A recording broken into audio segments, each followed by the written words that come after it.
বেড়া বকরি ছেড়ে দিয়ে লক্ষ্য রাখো, আমার নবী বেড়া বকরি দুম্বা ছেড়ে দিয়ে ঘুমায়া থাকে।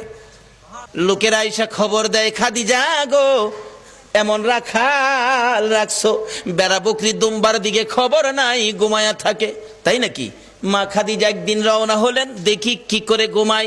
যাইয়া দেখে বেড়া বকরি দুম্বা ছেড়ে দিয়ে আমার আপনার নবী ঘুমিয়েছে। বড় বড় অজগর সাপ এসে নবীজির মাথার উপর ফনা ধরে ছায়া দিতেছে। খাদিজা বলেন, না না, এই রাখালের বকরি জংলার বাগে নিবে না।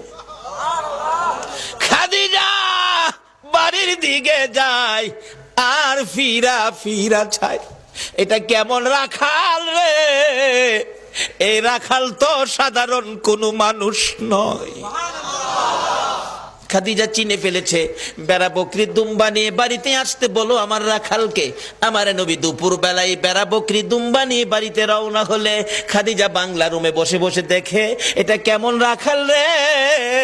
যে রাখাল রৌদ্রের মধ্যে আসতেছিল, আকাশের মেঘের টুকরা এসে রাখালের উপর ছায়া দেয়। খাদিজা বলেন, মাবুদ মাবুদ রে, এটা কেমন রাখাল আমার বাড়িতে?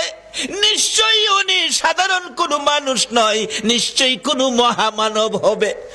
আসেন, আর বেড়া বকরি দুম্বা আপনাকে চড়াইতে হবে না, শুধু এই জায়গার মধ্যে 2 ঘন্টার ওয়াজ। এই জায়গায় কি ঘটনা ঘটেছে?